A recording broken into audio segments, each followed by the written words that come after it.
Greetings, good evening from Washington, D.C. Thanks so much for attending our final season 1 Watch-Klatsch for Babylon Berlin. Thank you so much for signing up and for coming and joining us today. My name is Raleigh Joyner. I'm the program coordinator at the Goethe-Institut, Washington. And so we're coming to you out of Washington, D.C. in the Washington, D.C. area. I think this time I have actually managed to enable the chat function so that you can drop in the chat to all panelists and attendees. Yes, okay, so if you'd like to just mention where you're from and how you heard about this, if you'd like to, just for the interest of us and also for fellow attendees, that would be cool, because we know a lot of people are coming from all over. So once again, thanks for joining us, and we really appreciate all of the great feedback that we've gotten from all of you regarding this series. This is the fourth installment of the Watch-Klatsch series, and we're wrapping up season 1 of Babylon Berlin today, and we actually happily can say that we'll continue with the series for season 2. We've yet to post them online, but we will actually be doing season 2 in a couple of weeks. So stay tuned for when those all go live and the events are all put up. Yeah, so we're really excited that that's something that we can continue to do. And of course, to say the least, partially because of how great the feedback has been. And so having said that, I'll just do another introduction for Dr. Hester Baer, who is our guest speaker presenter for the evening. She is from the University of Maryland, College Park. She's a professor of Germanic studies and film studies, and she also has taught courses in women's studies, gender studies, and comparative lit. And one of the areas in which she has done a lot of research and work is film and representation of Weimar film in German history. And so this is, I would say, a topic of expertise for her. And so I think we're all in good hands, as we have been. And so, yeah, I will go ahead and hand it over then to Dr. Baer, and I will mute myself. So thanks again, Dr. Baer. And here I go.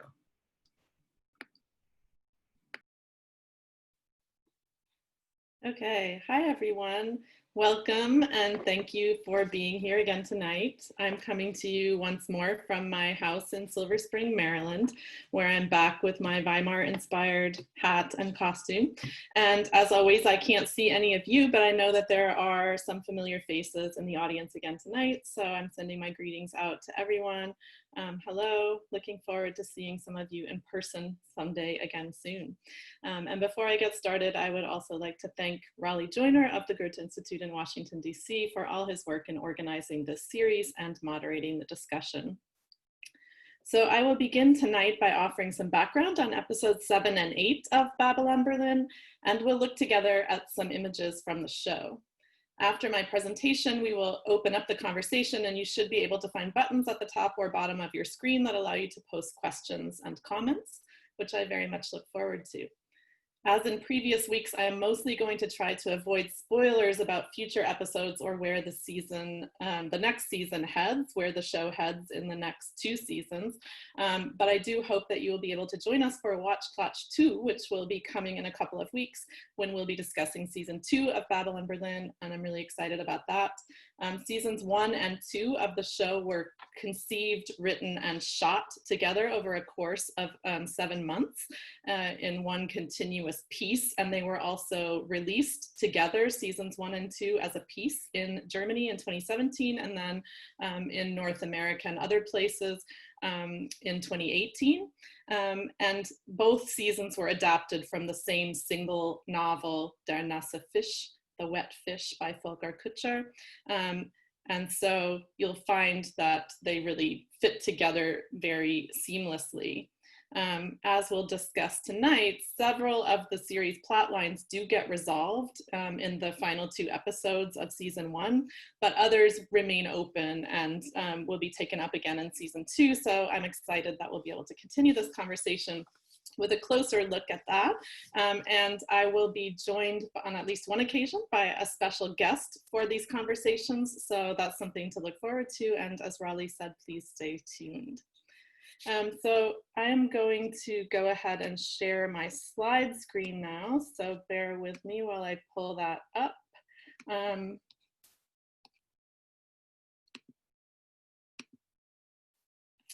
Okay, and I want to turn now to the topic of tonight's discussion. So over the last few weeks, we have looked at the divisions between social democrats and communists in Weimar Berlin, which season 1 has taken up in particular through its focus on the events of May Day 1929, when the police violently suppressed workers' rights demonstrations in Berlin. Episodes 7 and 8 now shift our attention further toward the role of the anti-democratic right wing in the political conflicts of the Weimar period. Through the characters of General Zegers, Colonel Wendt, and Alfred Nussen, Babylon Berlin alludes to the cooperation between military and industrial elites who fostered illegal paramilitary groups and promoted the rearmament of Germany illegally against the provisions of the Versailles Treaty.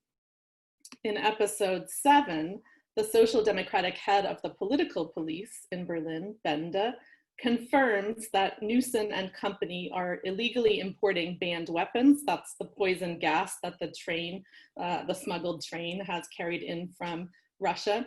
And in a conversation with Gerhard Rath, Bende specifically refers to the Schwarze Reichswehr, the Black Reichswehr, a shadow organization, a real actual shadow organization that operated during the 1920s in connection with the German army, whose size and power had been limited by the provisions of Versailles. As Bende puts it, the goal of these people is nothing less than the destruction of our democracy. And indeed, the express goal of the Schwarze Reichswehr was to strengthen conservative and right-wing forces in order to undermine the political left and the foundations of the Weimar Republic itself. In a conversation later on with police president Zörgiebel, Bende further points to the constitutive connections between the right-wing contempt for democracy and its anti-Semitism when he notes that Nussen and his allies, quote, hate the Social Democrats and they hate the Jews. You and I are both their personal enemies.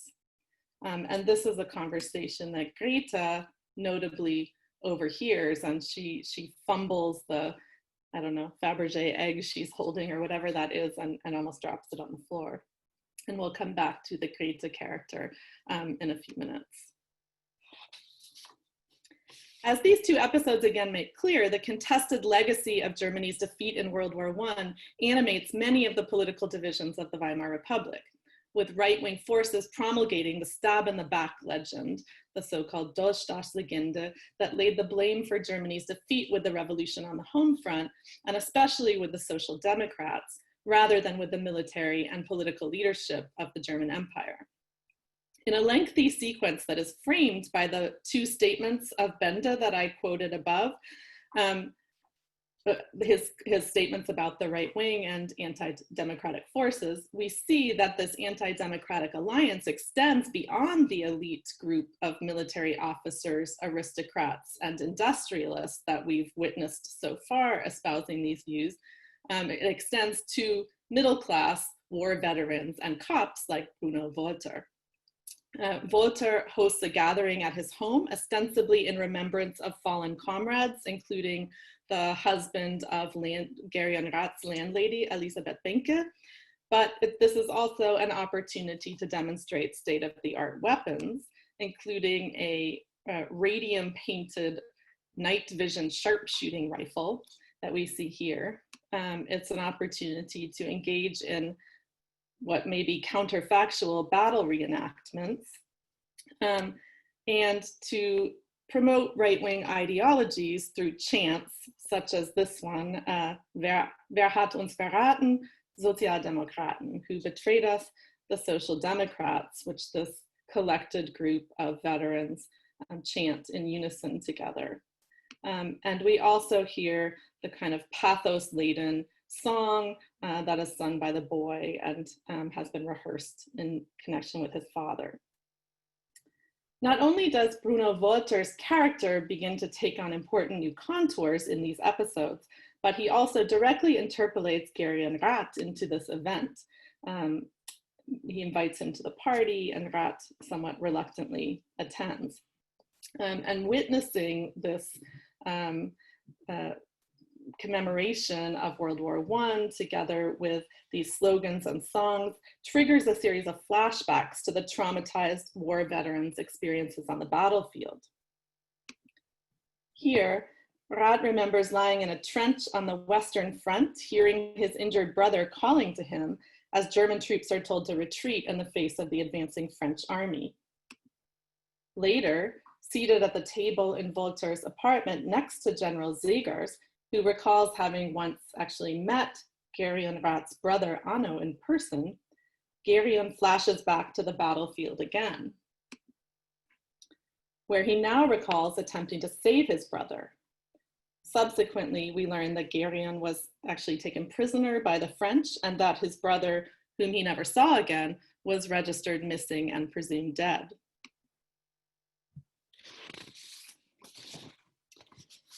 In this dense sequence, we see again how Babylon Berlin uses audiovisual means to depict political divisions endemic to the Weimar period. Particularly interesting, I think, is the development that takes place across these two flashbacks to the battlefield that Rat has. In the first, what you see on the left of the screen, he seems paralyzed by fear. He lies helplessly in the trenches as he listens to his injured brother's calls. And in the second, all of a sudden he acts heroically and bravely, and has also notably shed the gas mask that you see him wearing in the first flashback. So we know from previous episodes of the show that Rat suffers from war trauma, experiencing bouts of trembling that he controls with morphine, and which Wolter views as a sign of Rat's weakness and defeat.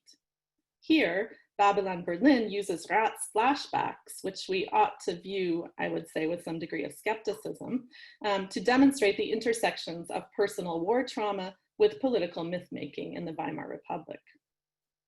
The topic of war trauma, which is very important in these episodes, is first introduced at the beginning of episode 7, with a remarkable sequence in which Dr. Anno Schmidt, the head of the Institute for Suggestive Therapy, which we saw briefly at the end of the last episode, holds a lecture about treating shell shock. This sequence condenses many of the series' key themes, including its focus on the impact of World War I on political conflicts in the Weimar Republic, its attention to the emergence in the interwar period of modern discourses about medicine, psychology, and human behavior, and its reflection on film and photography, which I've talked about a lot in the course of the last 3 discussions. As Schmidt outlines his methods, which rest on the modern assumption that physical symptoms of shell shock originate in psychic trauma and are treatable through a combination of methods, he uses in particular, as he outlines in this lecture, Rorschach tests, barbiturates, hypnosis, and group therapy.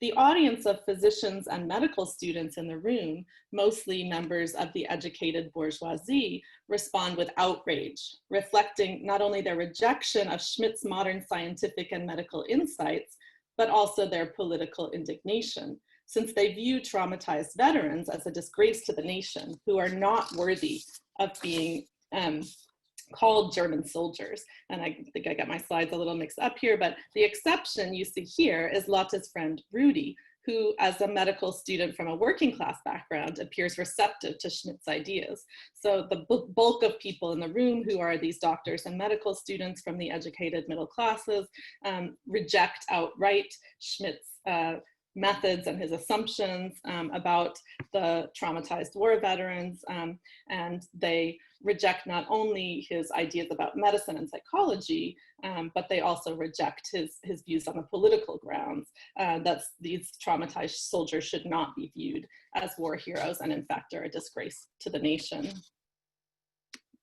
In addition to demonstrating such political and class-based divisions, this sequence of Schmidt's lecture is also quite noteworthy for the way it presents actual documentary footage of World War I veterans. And you can read in the credits that this is archival footage.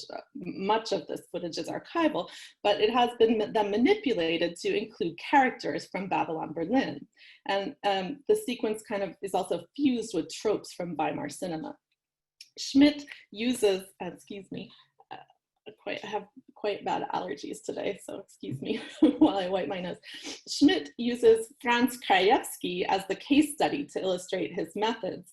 Krajewski being the war veteran who plays a significant role also in Rath's search for the film reels that he is looking for throughout this whole first season.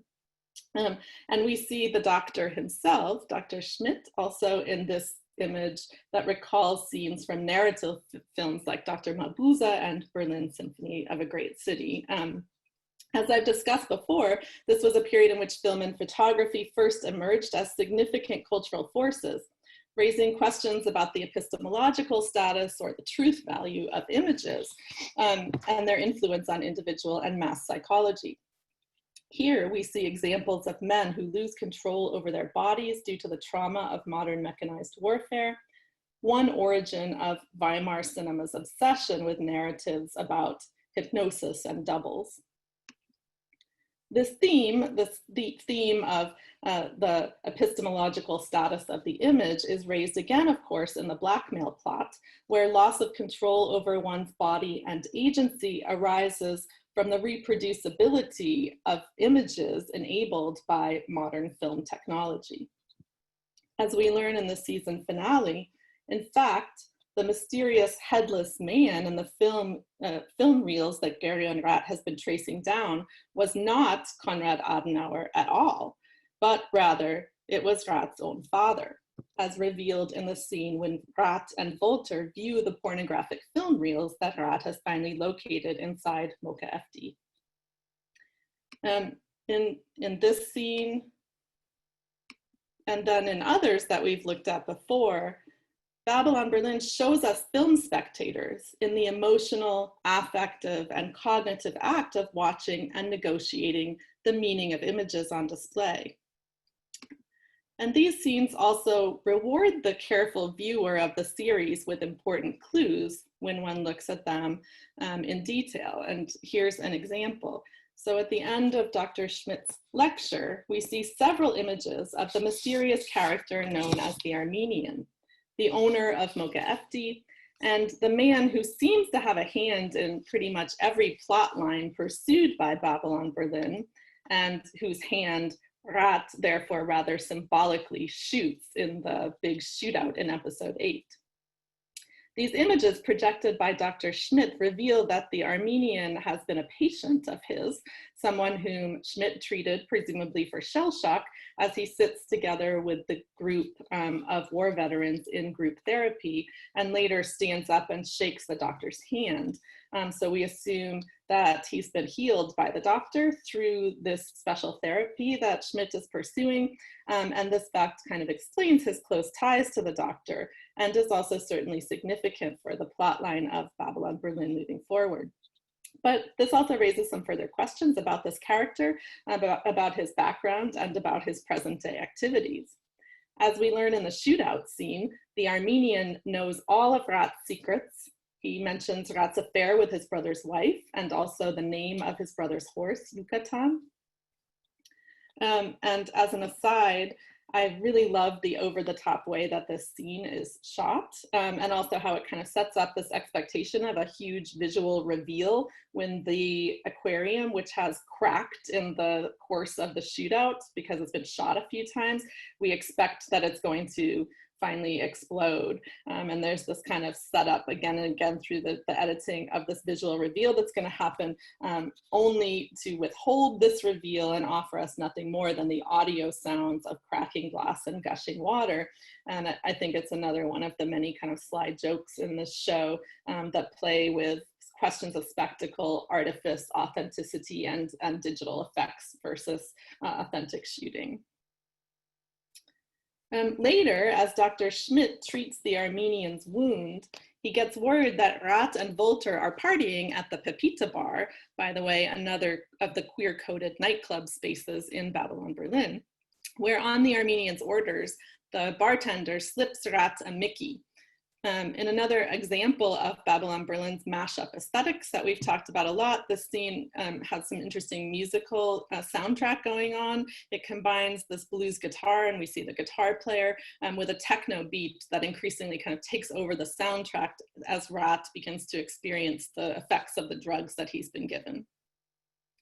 Rat briefly comes to in the Armenian's car, and in an ambiguous scene, he appears to wake up again following hypnosis by Dr. Schmidt at the Institute for Suggestive Therapy. And he flees the Institute on foot in a scene that then brings us again full circle to the very opening shots of season 1, episode 1 of Babylon Berlin. When Rat finally wakes up again, all that he can remember is the fact that had been revealed to him the evening before, that the person who betrayed his secret, his drug use, to Bruno was Lotte, whom he now punishes by sending her away when she tries to help him.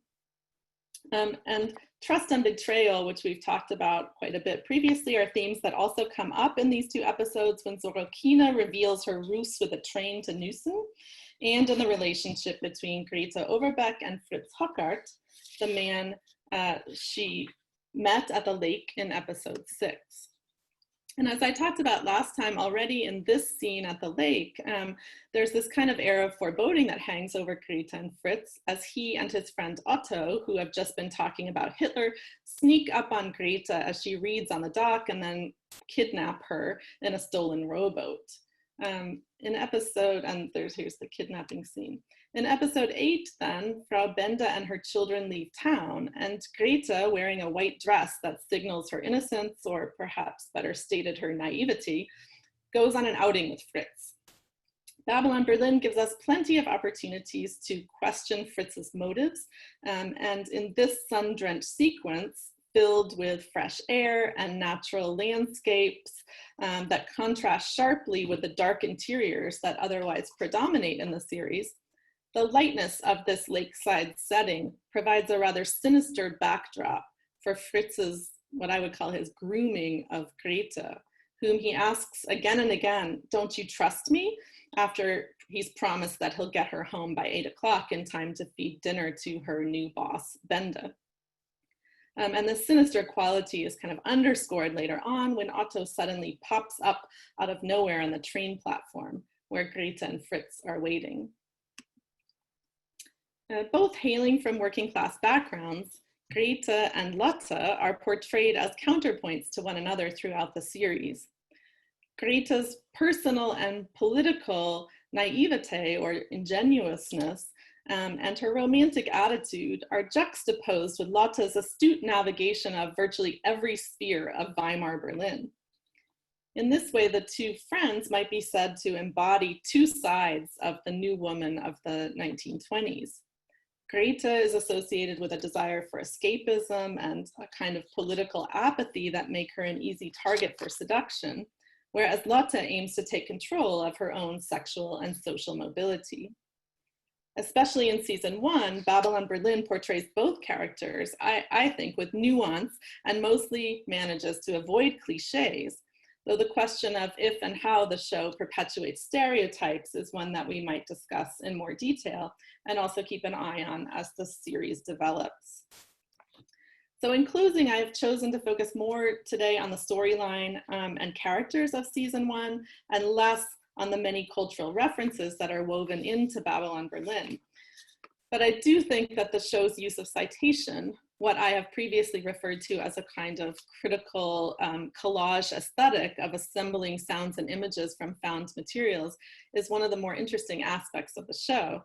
So I welcome your comments this time on what kind of references you saw, what kind of artifacts that you noticed in these 2 episodes, as well as your comments and questions about any other aspects of these episodes or of all of season 1 in its entirety that we haven't discussed thus far or that you'd like to revisit.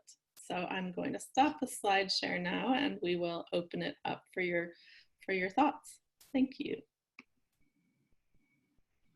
Great. So thanks so much to Dr. Baer again. And just as a reminder, if you would like to submit a question, we use the Q&A function for that, which is what I'll be using to go through all the submissions.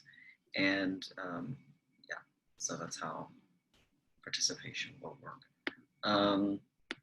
So Hester, I have one question that was submitted by UN. And the question is, although it was, if I recall correctly, originally a leftist slogan, wer hat uns verraten, die Sozialdemokraten, so who betrayed us, the Social Democrats, fits in neatly with the Durchstoß legende. When did it shift from being a leftist slogan to becoming an explicitly Nazi slogan with the addition of Wer macht uns frei, die Hitlerpartei?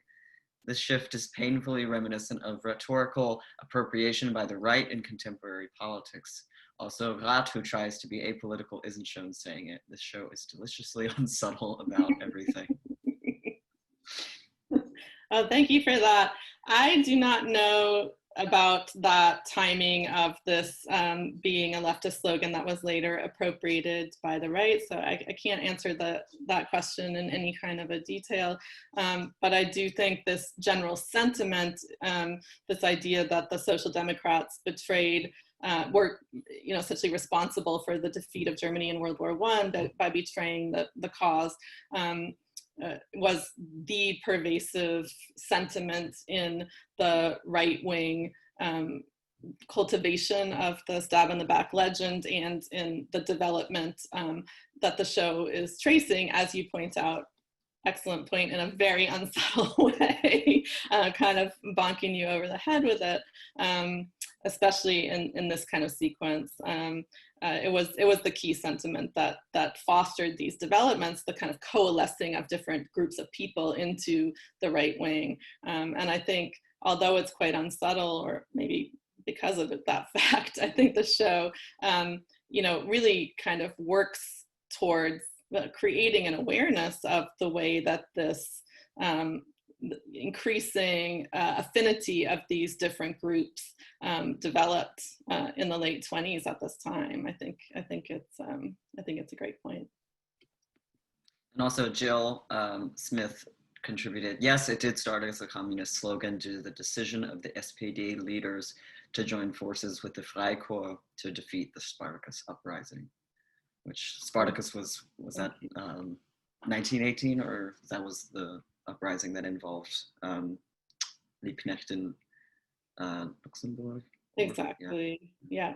So that was the part of the abortive revolution, the attempt to create a Soviet-style revolution in Germany, which was crushed, as Jill points out, due to the decision of SPD leaders to join forces with some of the right wing. So I guess already very early on in the Republic, this appropriation of this motto already had happened, and thus became a driving motto of this, this sentiment that was propagated about the stab in the back.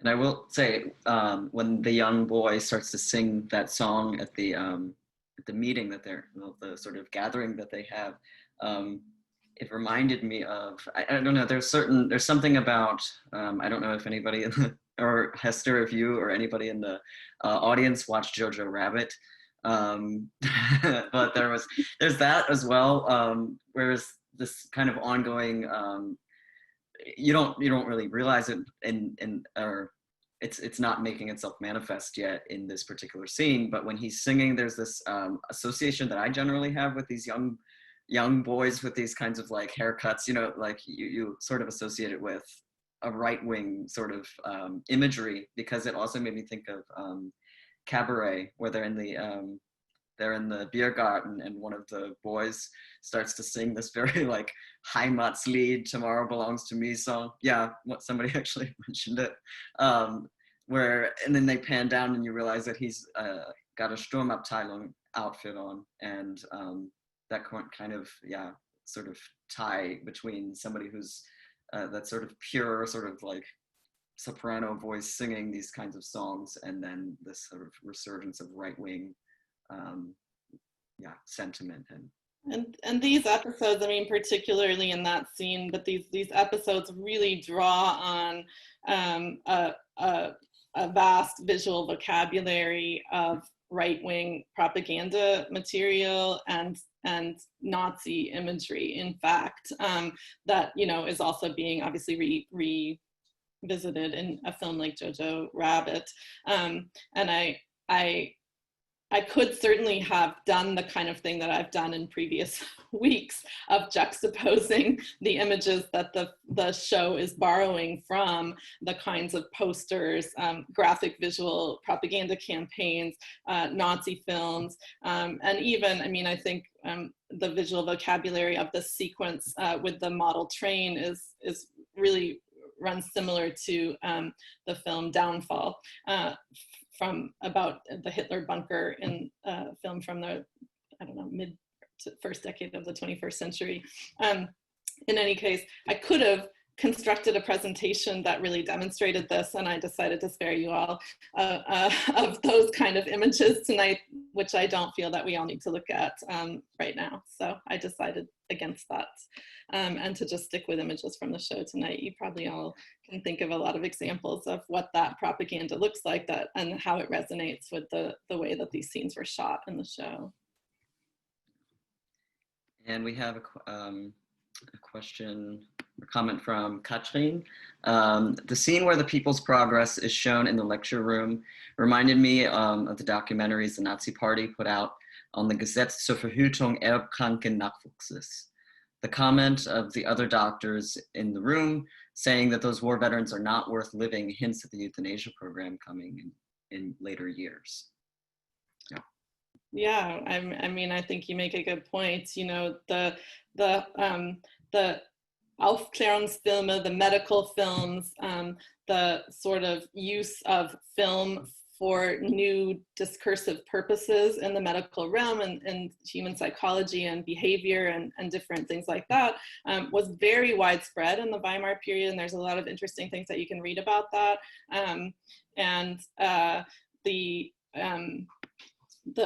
The film I talked about last time, Anders als die anderen, which the sexologist Magnus Hirschfeld worked as a consultant on, is an example of that. And many of these films in the Weimar era were really in the service of a progressive cause. And I think that you can see the way that Dr. Schmidt is also trying to persuade this audience to think about psychological origins of physical ailments, which was something that they are vocally rejecting. And so it's complicated, but this legacy of Enlightenment films or medical films was also certainly appropriated by the Nazis and continued to play a really significant role in ideas about managing public health, you know, many of them quite problematic ideas in the Nazi period, and also beyond. These types of films continued to play a very significant role in the 1950s and 1960s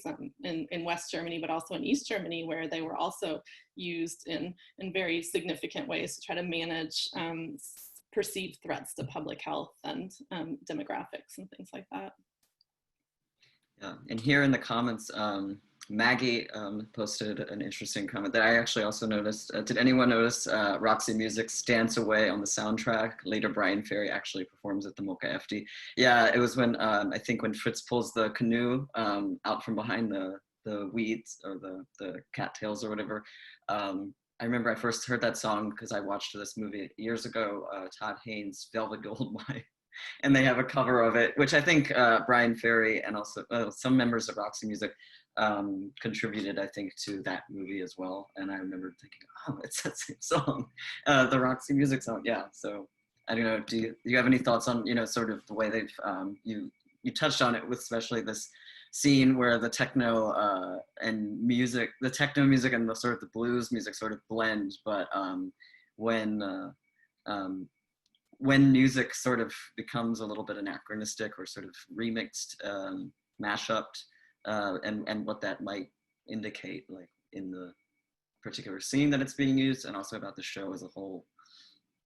Yeah, I mean, I as I've talked about a little bit before, I think this is one of the really most interesting things about the show, is the way that it puts the history and culture of the Weimar period into dialogue with the present, sort of mediated through these other cultural moments that were very interested in Weimar or were, exploring that legacy. And so, the Brian Ferry, I know, was a consultant for the music on the show and does have a cameo appearance in season 2. So when we're talking about season 2, we'll definitely get to looking at that in more detail. But Brian Ferry's songs and Roxy music songs are played throughout the whole show, reflecting this moment, in the 70s and early 80s, when a lot of performers were really interested in looking back at Weimar. And this had to do in part through the influence, I think, of cabaret, which came out in the later 70s, and its attention to sort of the progressive view of gender and sexuality, particularly, but also modernist culture, sort of writ large, which a lot of artists became very interested in at the time, right? So I think that the way that the show kind of scrambles around cultural signifiers from different periods is really one of the most interesting parts of it. And Maggie, hi, I would be really interested to hear what you thought about that and what you have to say about how that song is used in that particular sequence. I've talked a lot throughout this this whole series about the way that the show uses citations, and I know that some people are more uncomfortable with its kind of citational quality and its way of scrambling things around, feeling that maybe the use of this mashup aesthetic tends to sensationalize Weimar or sort of fall into cliches or stereotypes about the Weimar period in its attempt to capture the relevance of that period for the present. So I'm interested to hear what other people have to say about that as well. Also, I just thought I would go off of that and say, if you're very familiar with the sort of nightlife scene of Berlin, it's also it's uncanny sometimes because you see people pop up in the show, and it happens multiple times. And also on that idea of remix and mashup as far as time goes, you all might be interested to know, especially if you went and saw in the fall when we had Film Neu, Berlin Bouncer. Our guest for Berlin Bouncer was actually the man who plays the priest, the big imposing man who's walking around following Geryon. That's Frank Künster, who, he has a little role in this. So I would say that I would say that it was a very intentional choice to seek him out and put him in there because he's a huge figure of the Berlin nightlife scene. As a matter of fact, he also got coronavirus, but he's feeling better. Oh, yes. And he's doing great. But yes, he's in that. And then also the person who runs the bar who spikes the drinks is Dieter Rita Scholl, who's also a very popular cabaret / drag performer in the Berlin scene. If you spend, I don't know, a couple of weeks there and you go to the right places, you're ultimately going to see these people. So you definitely see familiar faces in what's today's Berlin nightlife showing up in this nightlife, which is very interesting to me, at least, because I'm like, huh. And I know that there's more to come, especially with the folks from Cabaret der Nominalism, who also make some appearances, and they're also sort of doing a similar sort of mashup. So yeah, it's interesting definitely to see them.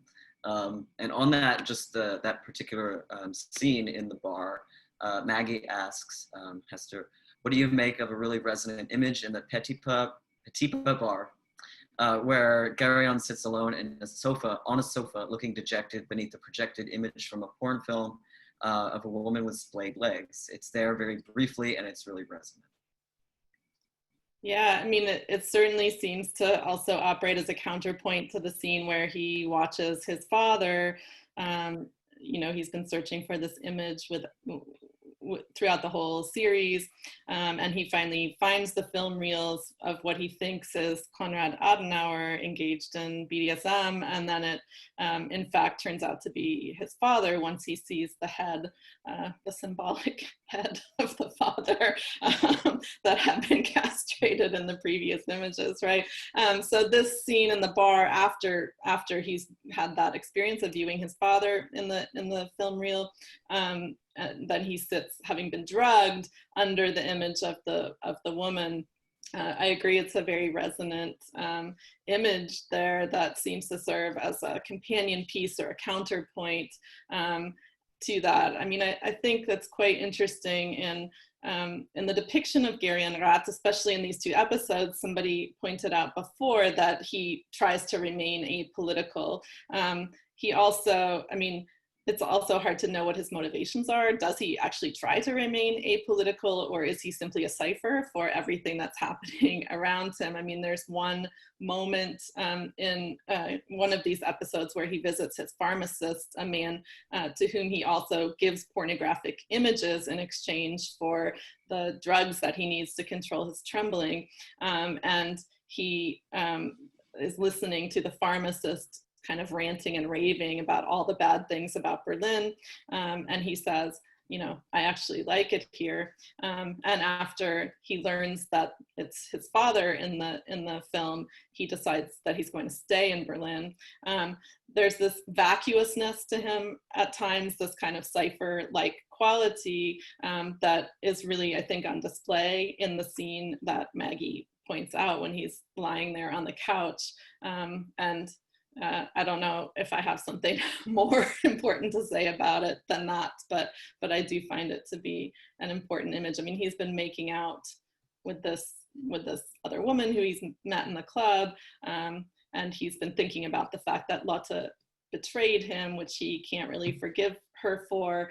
And ultimately, at the end of the show, he calls up Helge, the woman who married his brother, and with whom he has a long-term affair. So there seems to be some kind of constellation of women and images of women that is passing through this kind of moment as the blank Rat tries to sort of accommodate himself with what he's learned about his father.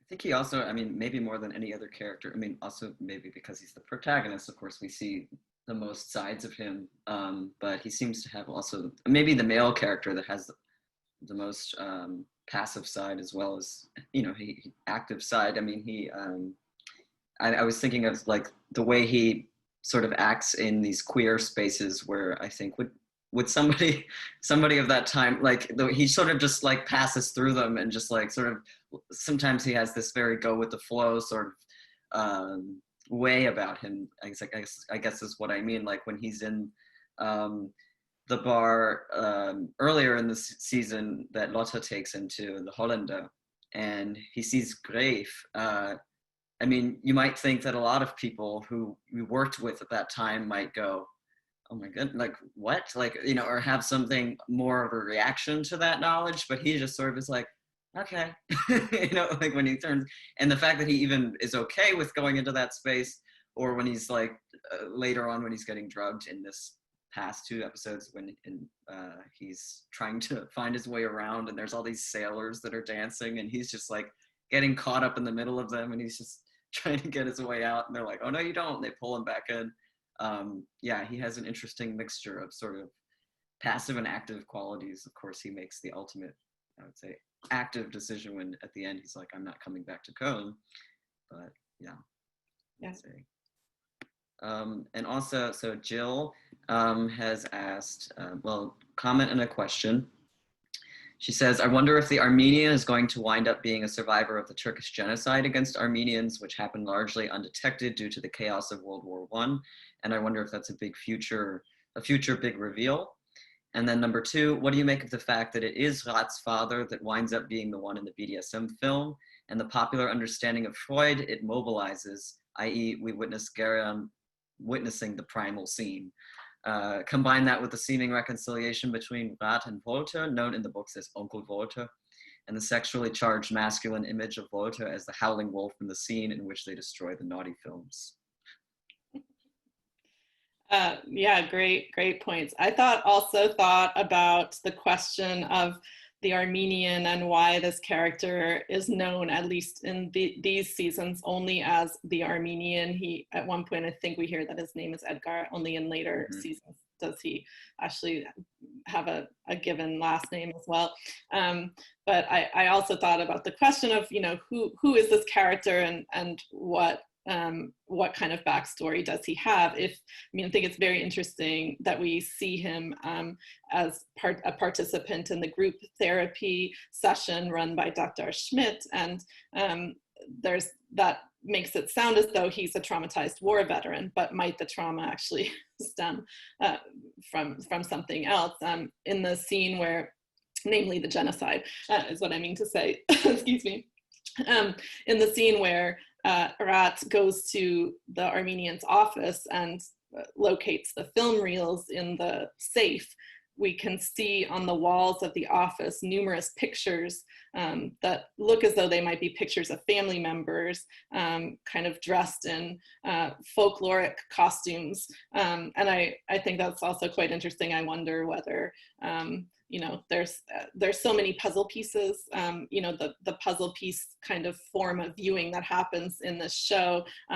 Close looking is required and demanded to sort of pick up on these different things. And I wonder if these images are of his, you know, maybe lost family members who may have been murdered in the genocide are one example of that. So I agree with you that this is, the seeds are being planted for this. And if we think about some of the later kind of seeds, I don't want to give too many spoilers, but the later kind of seeds that are planted also in season 3 for future reveals, also about Lotte's background and things like that. This also speaks in that direction, maybe. Regarding your other question, yeah, I think it's exactly what you say. I think there is a play with psychoanalysis, with emergent sort of discourses of psychology and psychoanalysis that goes on in these episodes, and this image of Rat as sort of the scopophilic viewer, the one in the audience who's anticipating getting some pleasure from watching prominent politicians engaged in BDSM practices, and then that's exactly the response that Walter is having during this film projection sequence. He's just hamming it up and he's loving it. backing himself up. He's loving it. He's totally getting into it. And Rat, again, kind of the cipher remains absolutely placid in his facial expressions, but you can see this witnessing at the primal scene, as he put it, is quite a profound moment for him. And the film, this film within a film, is really playing that up. You see the father, you know, very visibly sucking on the breast of one of the women. So it's really playing up this whole primal scene element. And yeah, certainly Walter in the book, more so than in the show, is a real father figure for Rat. But again, you know, without too many spoilers, the relationship between the two men remains quite complicated. So we'll definitely be talking more about that relationship in season 2. And also on the topic of masculinity, maybe, and queer politics, Jill also comments, I wonder about the queer politics of the scene in the Pepita bar, especially since it serves as a lead up to his ethical downfall. And it seems that space is coded as much more morally dangerous there than in the Holländer in the earlier episode. And that scenes like this make me wonder about the perspective of the series when it comes to sexuality and an implicit moralizing position.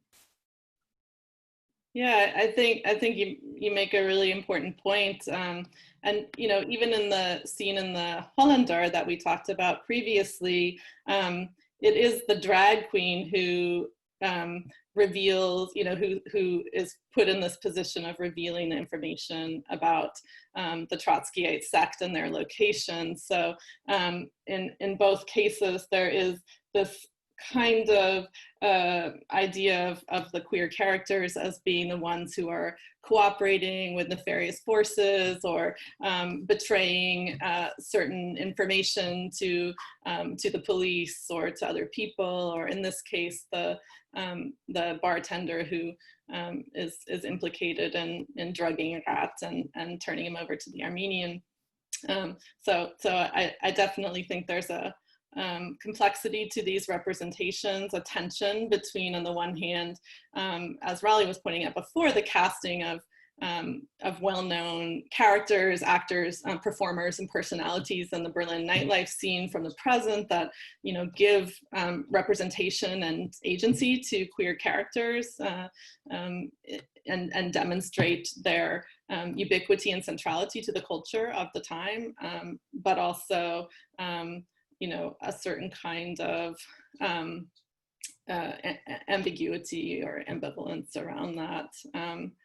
Yeah, I don't know if I would call it moralizing. I mean, I tend to feel like the mode of representation of this show works against any kind of implicit moralizing perspective, although I think that gets more complicated as the show progresses through seasons 2 and 3. So it's definitely a topic that we'll want to return to later on. And I tried to sort of also mention that at the end of my comments tonight, because for those of you who want to stick with us into season 2, we'll be talking about the first 3 episodes of season 2 in our first discussion of Watch-Klatsch 2 in June, and it's definitely something to pay attention to and look out for and think about moving forward. So Lawrence has brought us back around to the topic of music and says, in an earlier episode, there was a scene of a family listening to a Mahler-Lieder on the radio, probably written about 10 to 15 years before. I assume this was to show Mahler was accepted during Weimar, but I assume not by the Nazis later on. I did not hear any Wagner yet so far. Can you address the classical music versus the club music that one associates with Weimar, if you have any thoughts on that? That's a great question. The Mahler-Lied is playing on a radio broadcast that Stefan Jeneke's deaf parents ask him to listen to and interpret for them in an earlier sequence this season. So yes, I think that suggests that it was definitely a song that Mahler's Lieder and other composers' classical works that were then later banned by the Nazis or not accepted in Germany during National Socialism were popular and were widely broadcast during this period. The show does not use a whole lot of classical music, you will have noticed, and sometimes when it's using just sort of diegetic music that is background music to certain scenes or things like that, it's really using composed film music from the present day that is also quite detectable as present day style film music.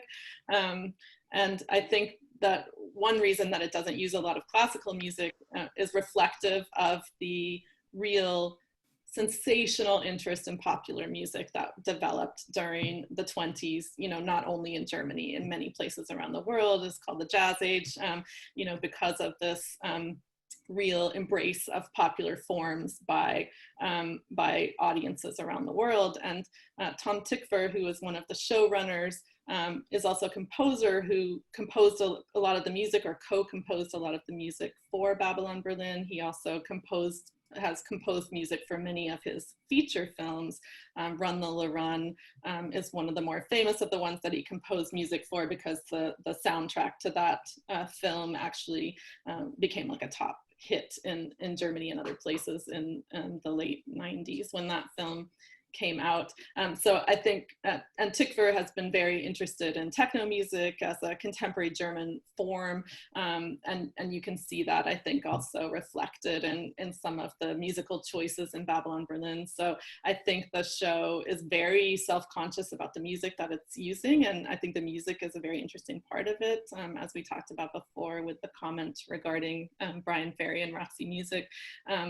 But I think it's almost always like popular and vernacular vernacular music that's the focus rather than classical music for some of those reasons.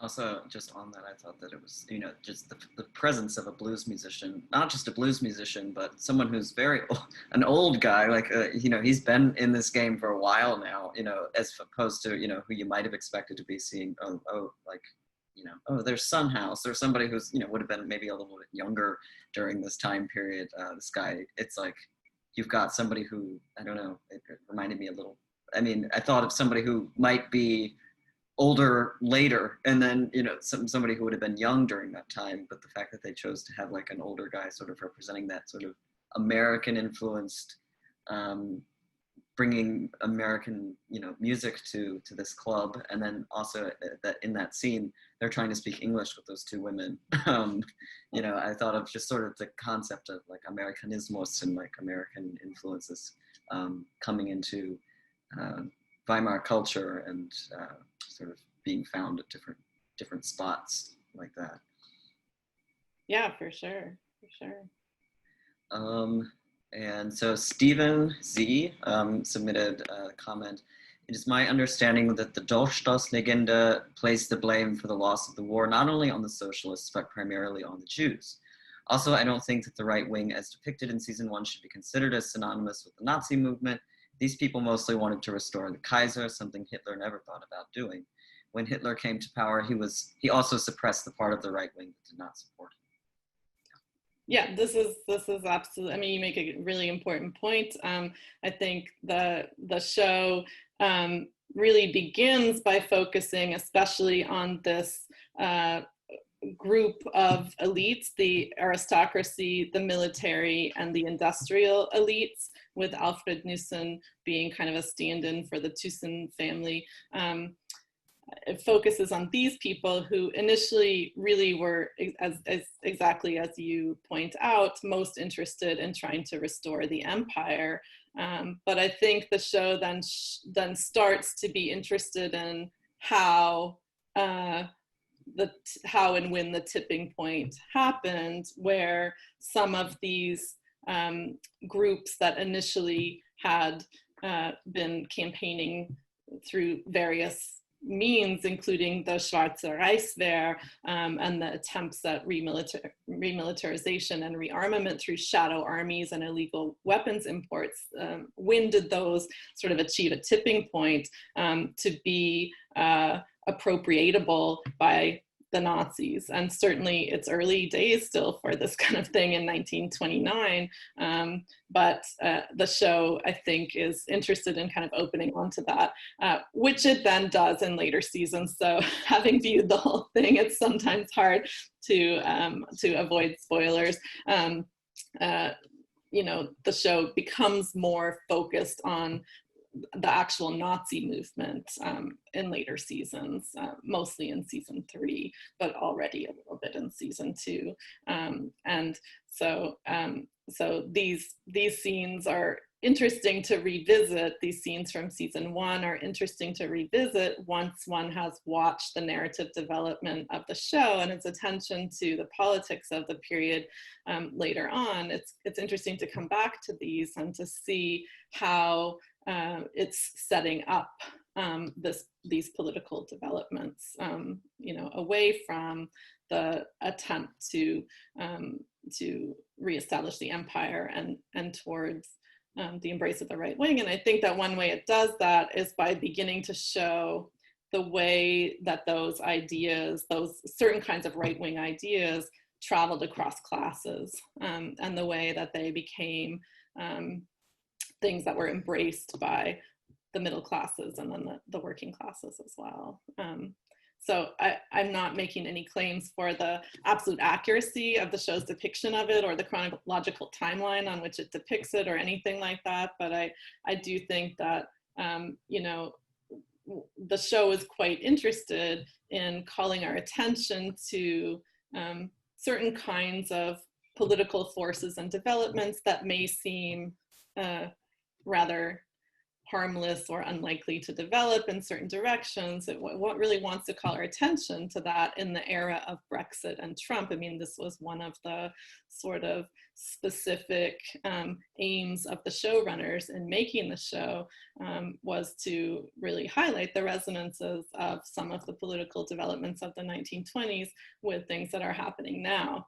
And I'm really interested to hear what people think about that and whether the show does that in a thoughtful way or not. I've tended to focus in this series more on the way the show cites and interrogates cultural resonances between the 1920s and now, because I am a person who studies culture and film and representation, you know, and studies history and politics through cultural representation more than directly as developments in and of themselves.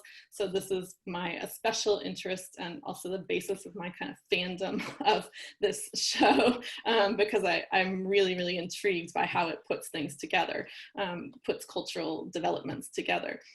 But I would be really interested to hear what other people think about how it achieves a certain resonance, especially regarding political divisions and conflicts between the 20s and now. Also, just very specifically on the topic of like the role of industry, German industry in war and interwar period. I had a doctor's appointment. I promise it's relevant, but I had a doctor's appointment today. Got in the elevator, looked at the door. It says ThyssenKrupp, and I thought Thyssen. Oh yeah. I mean, it took me that long to go, oh, Thyssen. And of course I looked up Thyssen and they were in fact steel magnets, like at the same exact time. And it made me think about how much a lot of these German industries from that period endured that whole period of two wars and the interwar period, were in some way complicit in the Second World War, especially the Holocaust, and still exists in some form today. I mean, we've got all of the car manufacturing and engine manufacturers, but we also have Siemens, Baer, ThyssenKrupp, you know, all of these companies, these international companies that are still in some form today. And that was always a sort of question that I was interested in seeing, like the way, because Germany is known so much for its industry and as being a seat of sort of modernity and development of engineering and all that kind of stuff, that a lot of these companies still exist. And so that was sort of an interesting revelation that I had in the elevator to the doctor's appointment. Well, and of course, this was, you know, one idea after 1945, like with the Morgenthau Plan, I think it was, that idea of absolutely demilitarizing and deindustrializing Germany permanently by shutting down all industry. This was an idea that was floated, but, you know, capitalism is a pretty heavy dude, so. Yeah. And somebody said companies did not endure, but rather they thrived. Yeah, you're right. they profited. I mean, Porsche, I think it was Ferdinand Porsche who developed the engine for the Volkswagen, and somebody else, Marilyn mentions, and how ironic that ThyssenKrupp was a target of Elliott Management, a private equity firm that successfully ousted the CEO. Yeah, so I wonder what the Thyssens are thinking when they watch Babylon Berlin, if they tune in. Yeah, and this is something that happened recently. And Jill comments on the topic of Mahler, as was mentioned earlier. She says, I just read a really cool essay by Corey Ross in the volume called Weimar Culture Revisited by Williams, regarding the fact that even in the Weimar Republic, classical music made up a larger portion of radio programming aimed at an educated bourgeois audience than popular music and jazz. And that might be of interest to Lawrence, who posed the earlier question, and others. Thanks for that reference. Yeah. And let's see. So also just on the topic of, the idea of the Dorfstraßlegende and how, they say in the episode, that the Social Democrats betrayed them, and somebody pointed out here, that this was also as I learned it when I was studying German studies, that it was primarily the finger was being pointed at Jewish people.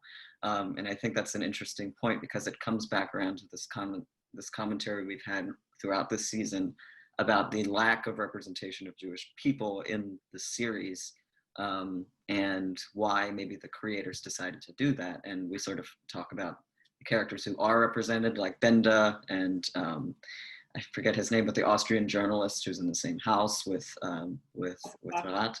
Yeah, and so do you have any thoughts on why maybe even when they literally come head to head with this particular topic, which is, you know, anybody who Googles it, the stab in the back theory, they see it right there, that it says that Jewish people on the home front were blamed. And then I would even say, I agree. It seems like the Social Democrats are the second people to be blamed, but the big blame comes on the Jews. And I'm not sure if maybe that started to develop more later, where they said, oh, okay, let's, I don't know, like, why do you think maybe they left, even for something that big, out?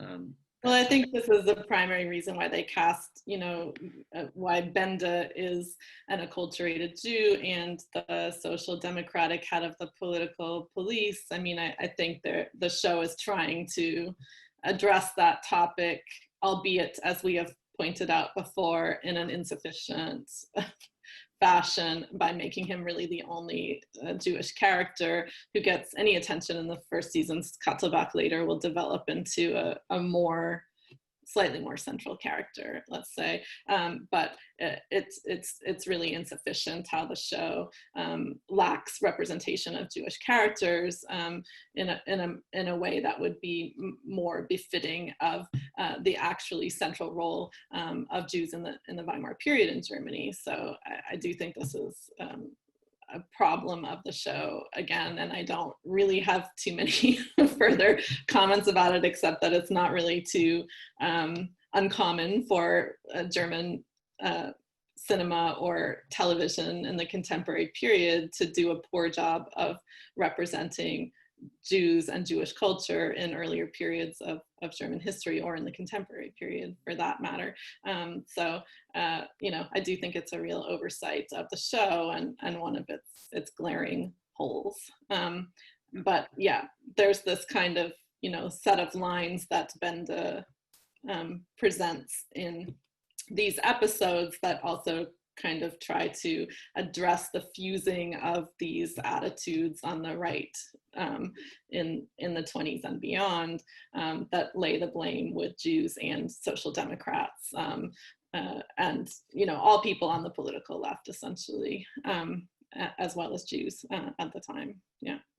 And one theory I sort of tossed around in my head as I was watching these two episodes was like, maybe also because, well, there's certainly a lot of examples in our society right now that you can look at where a group of people, any kind of marginalized group or any kind of not marginalized group, can very quickly have a whole population turned on them that was previously not even being paid attention to. And so I thought about like the fact that the Jewish population in this show is so not recognized. I wondered if it was maybe a comment on that they were so assimilated and that the majority of the population was so indifferent to the fact that they were there. It was just part of the landscape, you know, that it sets you up for such a sharp contrast that you know is going to come, which is the whole population turning on them. So I was like, maybe that has something to do with it too. But yeah, I don't know.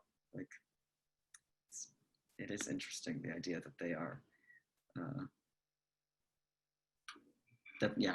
sorry, I was checking the Q&A. Yeah, that they are not sort of as prominent a part of the show as they could be. And Lawrence, who responded who sent the question about music, says, regarding then and now, Donald Trump was swept into office by a reaction against elites, media, and otherwise, a culture of political correctness. Not sure the same sentiments existed back then as much. A similar sort of, maybe a similar sort of atmosphere was swarming around this time.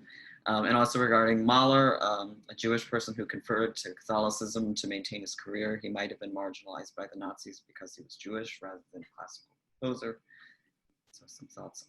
Oh, certainly. Yeah, I didn't mean to imply otherwise. Certainly, Mahler was banned by the Nazis because he was a Jew, not because of being a classical composer. Certainly that's the case. I did not mean to assert otherwise, so maybe that just got lost in the mix. Yeah, I mean, I think regarding your comment about then and now, you know, I think the showrunners are precisely interested in the point that you mentioned, that is, you know, the way that popular perceptions of a certain elite or, you know, a certain group who's perceived to control media representation, for instance, becomes the subject of a backlash that leads to a kind of sweeping into power of authoritarian personalities. So, I mean, I do think that that is precisely what the showrunners are trying to develop as a resonance between then and now. And as the show goes on, I think we see more attention also to the role of the media in interesting ways.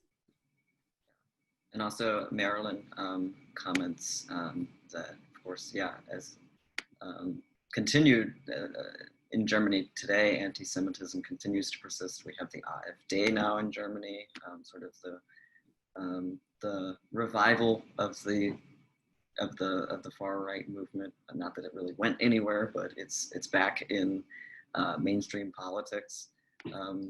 And another comment off of that, somebody has submitted regarding not thinking about the revanchists as Nazis.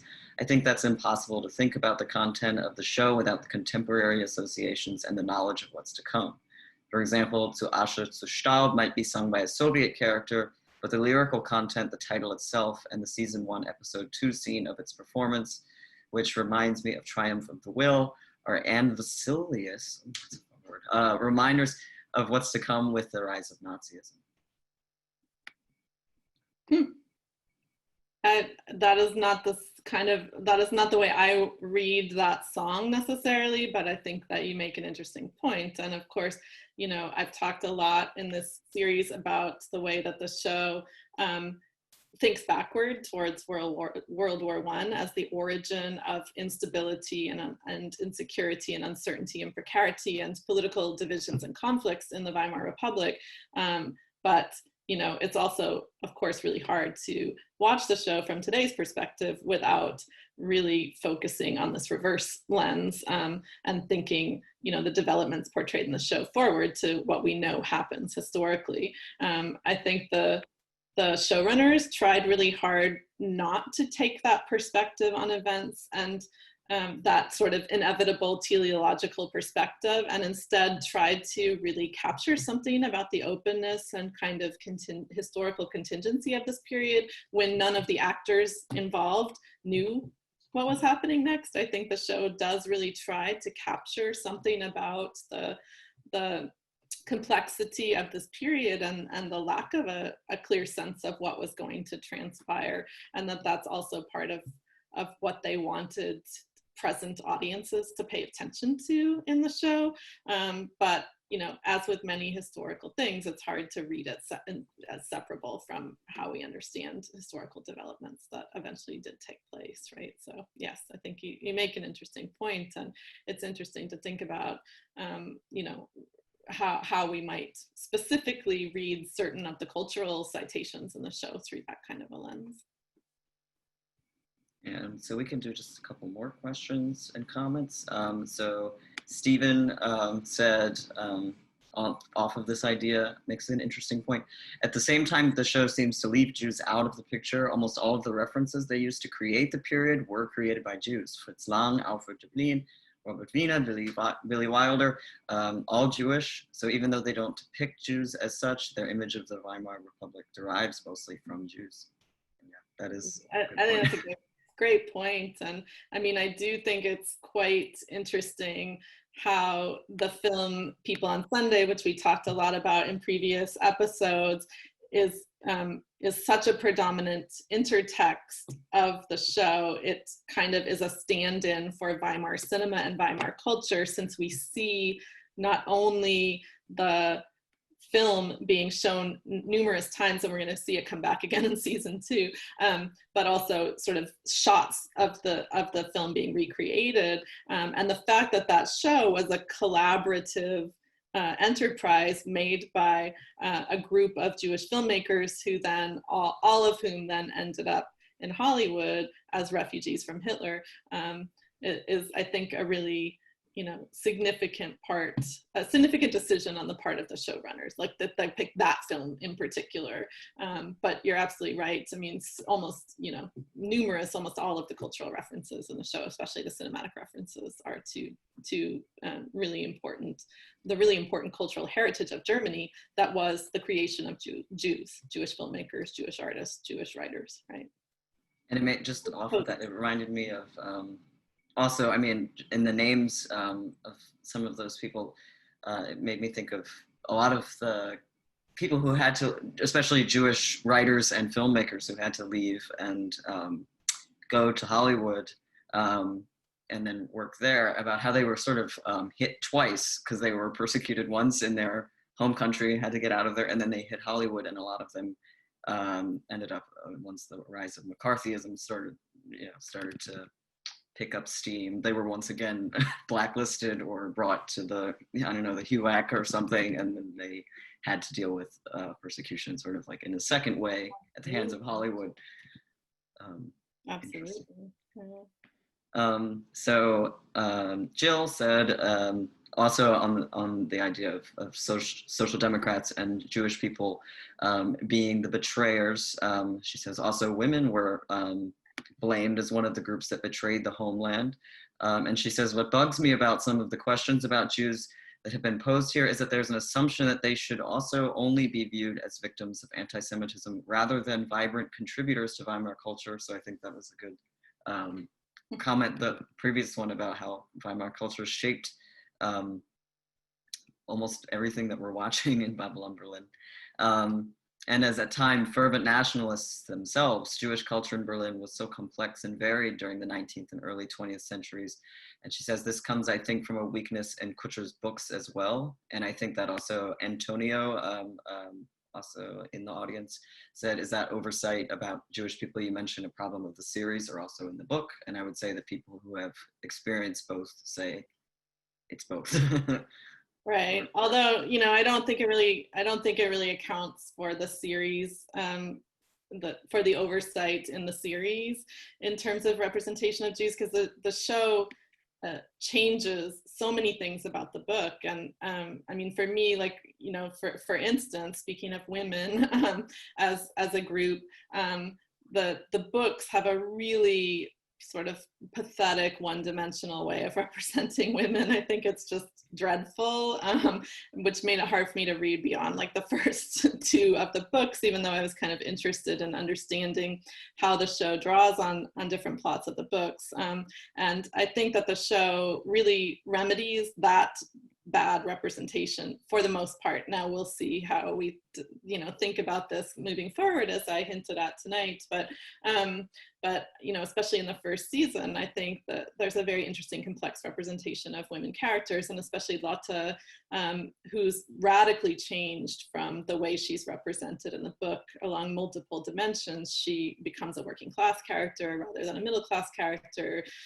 She becomes a sex worker, and she's much less sort of a trophy of Gerion Rat as she is in the book. So I think the show does recognize some of the shortcomings of the book and of the books and address those, but not this one, which seems like a really obvious one to not address, right? And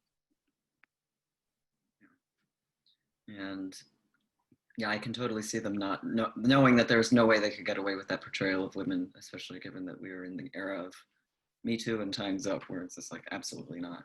Like, you're not going to, the way that Lotte is in the books, like, have that the same way on screen.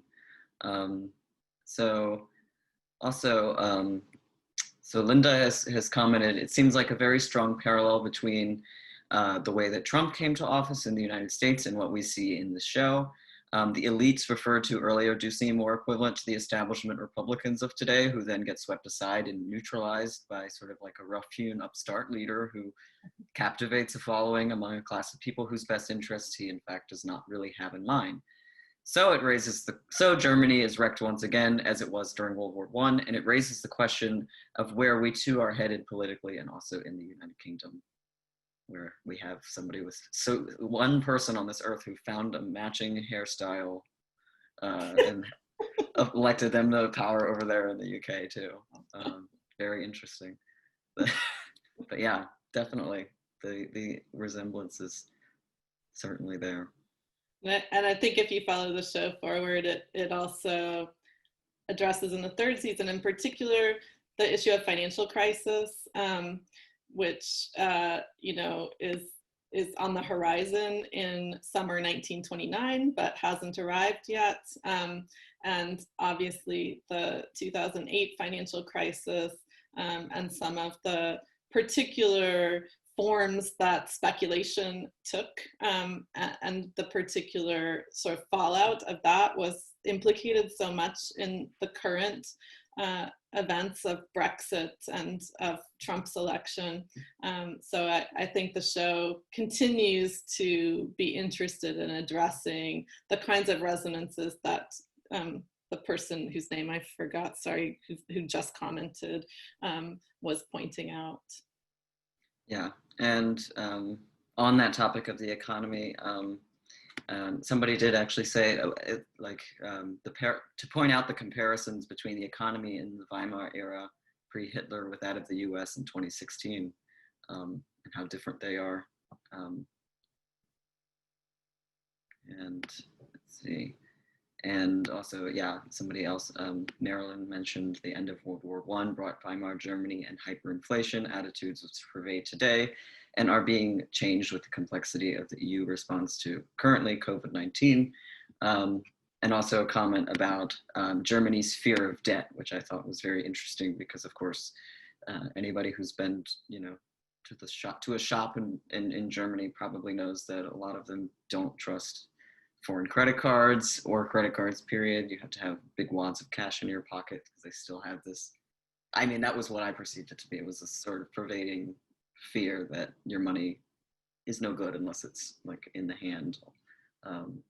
But yes, so Hester, I think this brings us back to the question that we wanted to get to last week, which was about portrayal of the sort of overarching messages of this show and what we are supposed to glean from it and how we can learn from this portrayal today. And I forget exactly how, I think it was Sabina who submitted the question last week, how exactly she worded it. But do you have any thoughts on that have marinated? I think it was a question about, since we were focusing a lot on the prevalence of citations of Weimar culture in the show, and the way that all of these references work together. I think the question had to do with, like, if you don't know anything about Weimar culture, how do you watch this show, or what is your relation to this show, which I think is a really interesting question, and be curious for those people in the audience still who might want to weigh in on that. I have a couple of thoughts about it. I mean, I think that the show, as I was mentioning tonight, does reward a very careful and close type of viewing, this kind of puzzle mode of storytelling that is putting different pieces together. And one aspect of that has to do with a kind of mode of viewing that involves decoding cultural references. And you can see, if you just do a little Googling around, that there is a really avid web culture that has been built up around kind of fandom wikis and in Reddit subreddits and things like that on Babylon Berlin, where people are actively engaged in conversing about and defining and explaining and cross-referencing the various references in the show. And I think that's one interesting aspect of the platform that the show takes advantage of in a way. You know, you can be watching the show on Netflix on your screen and be pausing and cross-referencing and finding the different citations in their other contexts. And you know, if you do some attention paying to the fandom cultures around the show, you'll see that that's what's actually going on. You know, I certainly think that the show aims to appeal to a kind of educated audience of interested people interested in German culture, people interested in 1920s culture, people interested in queer culture, and also people interested in sort of hard-boiled genres and things like that. So, you know, it's certainly, if you look at the marketing materials and people interested in Berlin and Berlin tourism, I mean, if you look at the marketing materials or even just the, like, what do you call those, like the little snapshot views that are used to advertise the show on Netflix, you'll see the kind of audience that Netflix and the showrunners are aiming to pitch this to. And those are the kinds of viewers who are interested in following up on things and engaging with the sort of broader implications of the shows that they watch. And I mean, you can think of a lot of other shows that have spawned a similar kind of fandom culture, like Mad Men, for example, or other kind of period shows that are engaging with thinking through social developments of the present as they can be traced back to moments of origin that are significant for them. And so I think there's something interesting about that aspect of the show. Having watched it with students, you know, and I know other people I've talked to anecdotally have different kinds of experiences, but having watched it with students who didn't know really a whole lot about Weimar culture, I definitely have found that that it opens up a way of understanding, for example, German silent cinema, that a lot of students found to be a little bit hermetic or difficult to access before the show really opened that for them in really you know, I think vibrant ways, and I appreciated that about the show when I've taught it also in tandem with films from Weimar or other cultural text, art, and literature from the Weimar period. So I think it encourages this kind of reflection on that culture across different types of audiences. It's interesting now that you mentioned, especially the accessibility of silent films from the era, in terms of like actually like accessibility as in being able to unpack them, but also literal accessibility, because I'm working on a film list for another project that we're doing, and it involves a lot of Weimar silent movies. And I curated the titles, and I'm trying to find where they can be found, where they're distributed. And of course, if it's going to be us showing them, we have to show it legally. We can't just be like, here's a YouTube link. So we have to find out who's distributing it. And a lot of these films aren't being distributed by anybody anymore. And then they're only available in bits, fragments on YouTube or other hosting platforms. And in order to actually, unless they're, you know, some of the bigger silent films of the era, they're really not available at all. And so I think that it's interesting that Babylon Berlin sort of packages a lot of the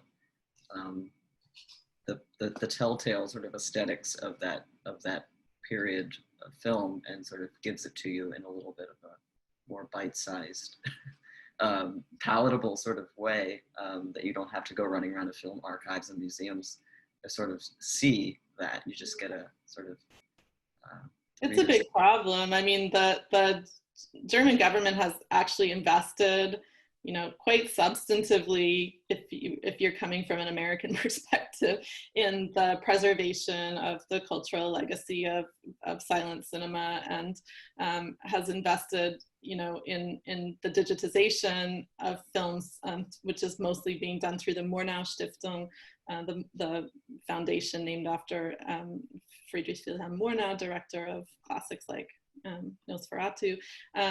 So that is happening, but, you know, and I can't remember the statistics right now, but I read something that the percentage of the films that they're able to preserve in that way is just vanishingly low. It's just such a labor intensive and expensive and time consuming process. And now so many films from throughout the 20th century are endangered. And even films, you know, made in digital platforms are endangered because the technology changes so quickly. And if the film didn't have a big name distributor behind it, it, you know, often just disappears, and the individual artists don't even hold the copyrights to the films. So it's definitely a big problem. And I think, you know, one benefit of these types of shows like Babylon Berlin is calling attention to the imperative, you know, moment that we're in for securing this cultural heritage of, you know, what is still such an interesting moment in cultural history for so many people, and so important in film history. Yeah, and it's interesting because, I mean, in the past, you know, of culture being destroyed or dying out so well because of it actively being destroyed by people not who want to destroy it and get rid of it, but it seems like this is a different question, more of culture being destroyed or lost by people who just are not actively trying to preserve it. It's like, or they are, but they have difficulties doing it in a costly or in a not costly way, or in a not extremely time consuming way. And so sometimes it's the idea of like better to not bother, which is sad. Yeah, especially if you want to watch all of them. So I'm going to go ahead and say thanks so much again to Dr. Baer for presenting and for fielding our questions and comments this evening. And thanks so much to all of you who are here in the audience for joining us today, and for the past 3 that we also did. It's been really wonderful to do this program with you all. And we're really happy that we get to continue with season 2. And as somebody commented, yes, we will give you some breathing time to sit back and enjoy season 2. We have not, well, we scheduled the first one for season 2 a couple of weeks into June, and I'll put the exact date up when we have it on our Goethe events page. Yeah, so we hope that you all have you know, great weekend, and also that you stay healthy. And once again, thanks so much for tuning in to us. And Hester, do you have any thoughts on any final words? Thanks, everyone. That was really great. Really enjoyed all of your active participation and feedback tonight, especially great comments, really thought-provoking and interesting questions. So I'm grateful for everyone for being here, and look forward to seeing you again, or not seeing you as the case may be, through Zoom in a couple of weeks. I hope you'll join us all back again for season 2 of Babylon Berlin. Thank you. Bye-bye.